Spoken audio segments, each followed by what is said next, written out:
why has the grocery bill here in the UK skyrocketed just lately? Is it due to the grocery tax on some products, which are items? I'll give you an example here, right?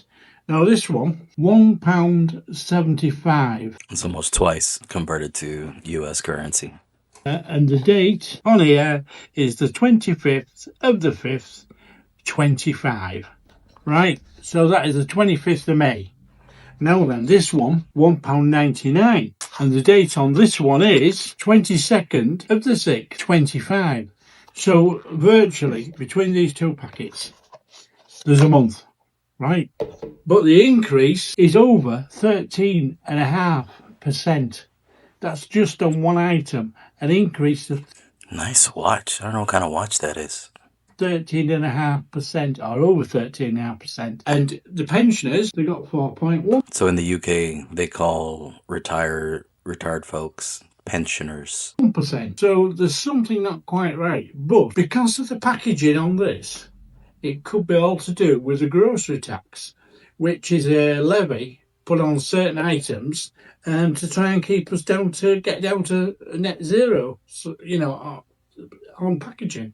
I'd like to share, follow. Well, I didn't know 1 month could, like he said, it was around 13%. It was almost a quarter. The first one was like $1.75. The next one was $1.99, all in a matter of a month. So you can imagine it's not just the US that looks like is facing price hikes, but it's also, from what we heard from him, Gordon, it's also in the UK. All right, let's look at the comments. Nothing right. My husband works. We live on 50 for food shop. I couldn't believe it's $5, or not $5, £5 for a box of decent tea bags. And for the Brits or the UKs, they love their tea.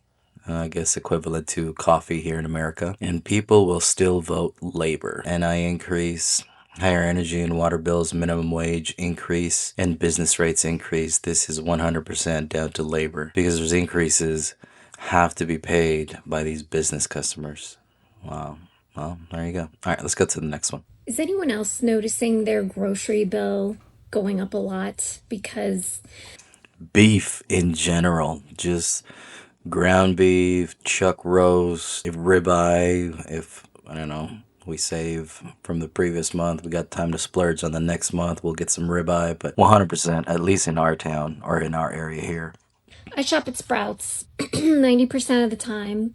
And I used to spend about $100 for 2 bags of groceries. That would probably be roughly 2 to 3 days worth of food for me and my family. And that's gone from $100 to like $140, $150 now. And that's a big jump. I mean, I know tariffs and everything going into effect, prices are supposed to rise, but that's a lot. That's like a 50% increase in the span of, 5 months, 6 months. Just wondering if anyone else is noticing that. And by the way, how are people affording this? Like, if you're someone who needs to be on a strict grocery budget every month, like, how do you account for that? That's a huge price increase. It's crazy. Yeah, it's, I said, for us in here in our town, it's gone up as well. All right, let's take a look at the comments here. We're buying less and paying more. We cut corners everywhere, and it doesn't even matter. Yes, COVID threw my prices sky high. Foreign corps are buying farms to ship food offshore, or others to build condos. The Dems even passed around a graph but removed it when it showed Biden inflation skyrocketed food prices. There you go. I know everybody wants to blame Trump, but no one wants to acknowledge the inflation went up 20% on President Biden. Tariffs and arresting working immigrants. Walmart has already stated it for the industry. They claimed it was for the tariffs. Got caught in a lie, got record profits, and have now stated they plan to raise prices again. As long as the masses keep it political, these stores keep raising prices, just like they did during the pandemic. Sheesh. So it's from the UK, now we're bringing it to the US. I mean, it's out there. All right, let's go to the next one. So last month we spent $1,188 on groceries for 2 people in downtown Chicago. And there's 3 things. Chicago's pricey area as well. It's one of the big metropolises here in the US if you're watching this outside of the US. That really drive up that cost. Number one, bottled drinks. Now this is definitely a treat for us. Usually we spend about $150 to $200 a month on just bottled drinks. So it's a lot. Number two, I mean, hydration is important. is pre-made meals. We tend to eat 50% from scratch and then 50% pre-cooked stuff, and that's okay for us. We just don't want to spend the extra time cooking and cleaning. And number three is the random extra trips that we take to the grocery store because we didn't plan well enough. Even though we go to Costco every 2 weeks, sometimes we just don't plan well enough. And so we'll pop into Aldi, we'll go to Trader Joe's, we'll stop in Trader Joe's, they have some, like their Trader Joe brand, they have some good stuff. They have some really good stuff. Ones that are kind of fully cooked already. You just either have to warm it up or put it on the stove real quick. But my family, we like the Trader Joe brands. Not all of them, but most of them. into another store, and we just buy a couple of things here and there, and that really adds up. This is probably the biggest thing that drives up our cost. So if we really wanted to lower our grocery bill, we would have to get rid of the bottled drinks, we would have to make all of our meals from scratch, and we would have to go in with a list and an entire meal plan for the month, which is really great if you can do that, but it also goes without saying that this is going to be much more time consuming and it's going to require more energy. So you kind of have to figure out what's more important to you. I mean, facts, 100%. You know, it's saving money via giving up a little bit of time to prepare, going to, you know, really dramatically change or uproot your lifestyle. For me, my family, we hardly go out, we hardly order food. I'm usually the one making the meals, dinner, especially the weekends. I like to grill. We prepare, I would say 80% of the food that we consume throughout the week at home. I prepare it, my wife prepares it. So we take turns. I like doing it, so I don't mind. But you know, rarely will we either order takeout or fast food or go somewhere. I'd say very rare. But in their situation, you know, I hear this argument of it's going to take so much time. You know, it's not going to optimize my day. I don't know about this whole fully optimizing everything and anything about your life, about your finances, about your day. I mean, how you need to optimize a minute or 5 minutes or 10 minutes of preparing through your day, and you can't forego that. That would be such a egregious opportunity cost for you to spend time preparing. I don't know. Maybe it depends on your lifestyle. It depends on your just career, and it's taking up so much of your time and energy. But I think we should take the time that we, especially when it comes to food and preparing our meals, 100% take your time in preparation of the nutrients that's going to fuel your body, right? I don't think that's something to be a negative aspect of your day or your week. I think you should take as much time as you can to prepare yourself for these nutritious meals and food for you and your family, so you can keep fueling yourself. Yeah, that's just my 2 cents on this whole optimizing everything. Like, not everybody's a entrepreneur, or not everybody operates on such an optimal level in life. It's just, everybody's not. Majority of people aren't like that. Let's go to the comments. Well, you're making $100,000 a month. You for sure can treat yourself. Wow. Well, there you go. Do you think the glasses help? The glasses? She got some cool glasses. I think people forget that you don't eat in restaurants. My spend for 2 people is about the same when we add in restaurants at grocery cost. $200 on drinks. Girl. Oh yes, especially when one of the two eats more. LOL. When I would prep just for myself, sometimes can last 2 more days. But now with my husband, I gotta cook even more. Sound like a newly married couple. Family of 6. We do go to Sam's Club monthly and Aldi or Publix. Here and there, we don't spend $1,000 a month. I do budget everything, and the most we spend is about $800. We buy all the meats at Sam's and the snack and produce as well. But when we go out for Aldi or Publix, we live in Florida. That's pretty much the same setup that we have at our house. So we'll likely go to Sam's Club for kind of our core daily goods or produce. For instance, our meats, our produce. We'll also go to Costco. So we have 2 memberships, Sam's Club and Costco. Sometimes we like Costco just because of the brand options that they have. Sometimes we've noticed is a little better, at least in our opinion, and for, our dietary needs for my family, to shop at Costco. But we got both. And their gas prices, always good. Costco or Sam's Club. So usually after we go there, after we do the shopping, we'll gas up. My honest question for you is this truly a problem you guys need to or want to solve? Okay.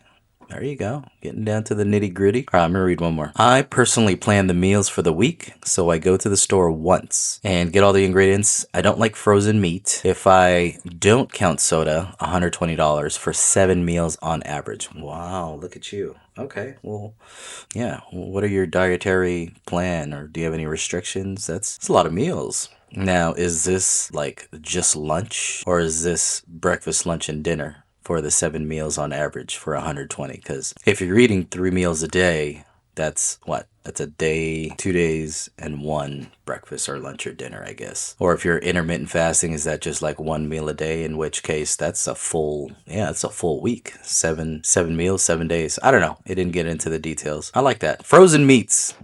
I buy like frozen chicken wings, and I don't have any problem with it. We've recently actually started buying frozen vegetable and fruits. I think it was like some podcast that we were listening to, but it's actually the nutrients on frozen fruits and vegetables when they're in that state, when they're picked and kind of frozen right away, they retain more of their nutrients when they're frozen compared to just the ones that you'll see in the grocery store that are kind of out and about to be purchased. Non-frozen, basically. I forget the podcast. I'll try to link it or try to put it on the bottom of the comments or description if I recollect. But yeah, apparently frozen fruits and veggies, they say, are more nutritious. Let's go to the next video. President Trump just cut tariffs on all kinds of things: fruit, spices, nuts, coffee, and beef. Obviously, he is recognizing that your grocery prices are too high, even though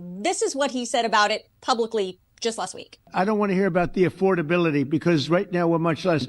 We had the worst inflation in the history of our country. Now we have virtually no inflation at all. It's down at a very low number and a very normal number. While the president doesn't want to hear about affordability, it's clear he knows it's a problem, and perhaps that's causing him to rethink some of his tariffs. Just a short time ago, President Trump signed this executive order that eliminates the reciprocal tariffs on a whole list of items. But why? Well, the executive order says it's because of lots of things. It says Trump received recommendations from his staff. It says the status of trade negotiations have improved.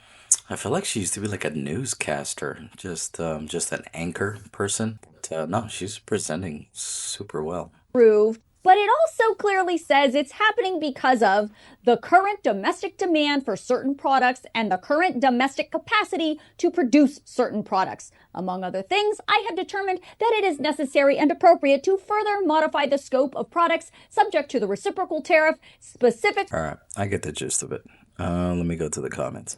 Too late. Greedy companies will never bring prices back down. He created the problem, then he fixes it. At least he was willing to fix it and address the issue. So prices are going to stay roughly the same, and corporations are just going to pocket the bigger profit? Got it. We all know corporations don't lower prices. So were the tariffs used to create jobs or just manipulate the market for insider trading? Because they only hurt the everyday American. That's a good point.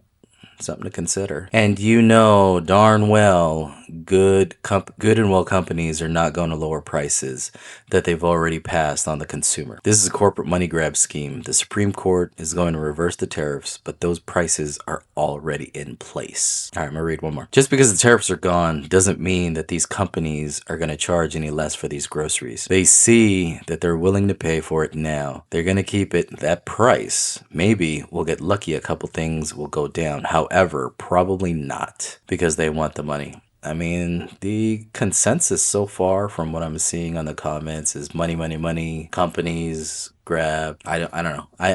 I'm not in that produce or grocery industry, so it's tough to validate or confirm kind of these comments. But that's what people are feeling, because at the end of the day, if, you know, we see it, we pay for it, and we're at the register, when we're at the self-checkout, and we look at the produce and everything we purchased at the grocery store relative to the previous month or sometimes the previous year, we're paying for it higher. So those are immediate feedback for citizens, consumers, as it relates to what's happening socioeconomically. You know, it's getting tough. But you know, I heard before, tough times make tough people. I think we've always been resilient and resourceful. We find ways, but I think what's most important is we're givers. You know, when we see people that are in need, and I've witnessed this myself, you know, people will take the shirt off their back and give it to their neighbors, their friends, or whoever. And I think those are kind of one of the humanity, cultural differences that kind of separates us Americans compared to others. I'm not saying that's something relative to other nations that they're not like that. I'm not saying that. I'm just saying it's one of the known traits for Americans is their ability to give what they can, even if, you know, what they can give is not enough or may not be as much, but they're willing to take their shirt off their back to give to somebody else in need. I'm gonna go to one last one. Now for the real news, Walmart, the retail giant, is facing a troubling situation as prices skyrocket and the middle class struggles to keep up. Grocery bills have surged by a staggering 27.2% in just a year, pushing average Americans away from the once beloved shopping haven. CEO Doug McMillon confirms that a whopping 75% of Walmart's new customers now earn over $100,000 a year, indicating a shift away from the middle class. Rising inflation in food prices is driving low and middle income shoppers to seek value elsewhere, without discount chains witnessing a surge in sales. The middle class, already grappling with stagnant wages and shrinking opportunities, feels the pinch as Walmart seemingly focuses on higher income shoppers. This grim reality highlights the potential collapse of the American middle class. Get the full story by tapping the link in our bio. There you go. Walmart and retail giant is facing troubling situation as prices skyrocketing and the middle class struggles to keep up.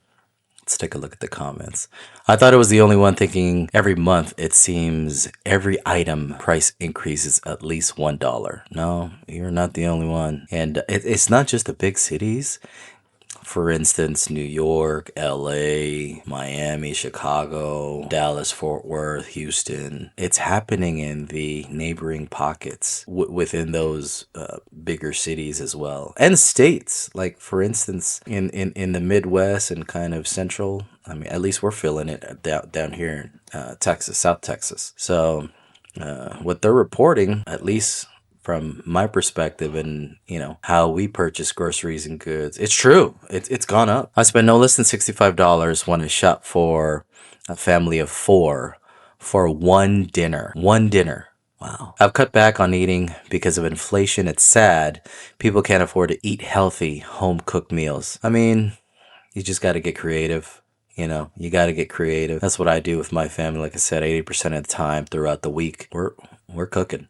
We're cooking our food. Once beloved shopping haven, how out of touch can you be? There you go. So today, I thought about kind of looking into these inflation and grocery prices hike and the sentiment in terms of comments from folks on these clips seem to be true. It's higher. Everybody's feeling it. Now, they didn't individually state, you know, what part of the nation they're in, but the first one, I mean, the gentleman was from the UK and they're feeling it there too. So it has a global impact as well, not just here domestic with us, but hopefully in this new year, 2026, prices will level off and go down, hopefully, with set in place and what was done in 2025. But who knows, right? But we're all here together. If you are in those situations, and I'm sure there are resources such as food pantries and those type of things that offer assistance to folks that are in dire need. But I think most Americans and most folks are just kind of gritting through it, and